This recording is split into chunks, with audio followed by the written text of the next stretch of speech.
اللہ کے محبوب کی خدمت میں ایک صحابی آئے اور انہوں نے اپنے بیٹے کی شکایت کی اور کہا کہ میرا بیٹا اپنی چیزوں کو مجھے ہاتھ نہیں لگانے دیتا، اور وہ بیان کرتے ہوئے رو پڑے۔ تو اللہ کے محبوب علیہ السلام نے اس کے بیٹے کو بلایا تو اس نے کہا یہ چیزیں خراب کر دیتا ہے۔ تو اللہ کے محبوب علیہ السلام نے تاریخی جملہ ارشاد فرمایا، انتا و مالک لابیک، تو بھی اور تیرا مال بھی تیرے باپ کا ہے۔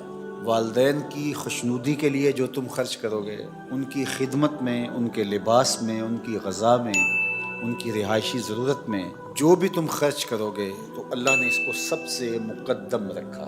والدین نے ساری زندگی بے لوث اولاد پر سب کچھ نچھاور کیا ہوتا ہے، اور جب والدین بوڑھے ہو جائیں تو ماں باپ کی خدمت کو اور ان کے لیے اپنے مال کو کبھی بھی نہ پوشیدہ رکھنا چاہیے، نہ چھپا کے رکھنا چاہیے، نہ ان کو دینے سے گریز کرنا چاہیے۔ بہت ساری اولادیں ہیں جو اپنے مالی معاملات، معاشی معاملات، اپنے کاروبار اپنے ماں باپ سے چھپاتے ہیں تاکہ ان کی نظر میں نہ رہیں، اور بعض تو ان کے سامنے غریب بننے کی اداکاری کرتے ہیں، ان کے پاس موجود ہو بھی لیکن وہ ان کے سامنے غریب بننے کی اداکاری کرتے ہیں، تو یہ بدترین صورتحال ہوتی ہے۔ ظاہر ہے یہ بھی ایک بخل کی مخفی صورت ہے۔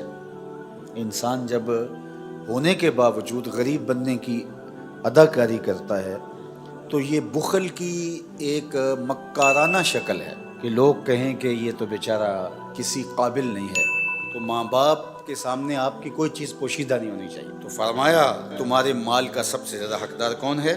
فللوالدین، یہ والدین کے لیے ہے، انہوں نے اپنا جگر کاٹ کے تمہیں کھلایا، اپنے کلیجے کی غذا تمہیں فراہم کی۔ والاقربین، اور دوسرا تمہارے قریبی رشتہ دار، اعزاء و اقربا، اعزاء و اقربا کی ضرورتوں کی تکمیل کرنا اور ان کے مشکل وقت میں کام آنا، یہ ہمارے دین نے ہمیں سکھایا ہے، چونکہ یہ وہ طبقہ ہے کہ جن سے ہمارا خونی یا دودھ کا رشتہ ہے۔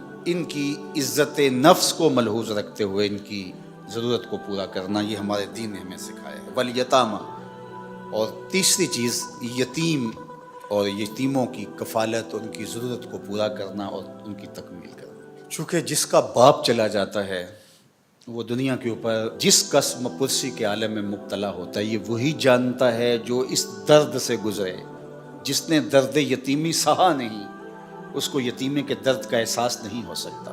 دکھیے دیگل دکھیا جانے، سکھیے نوں کی خبر۔ اور میاں صاحب نے یہاں ایک اور بات کہی، سکھیے دیگل سکھیا سن کے اینا خوش نہ ہوندا، دکھیے دیگل دکھیا سن کے ہنجو پر پر ہوندا۔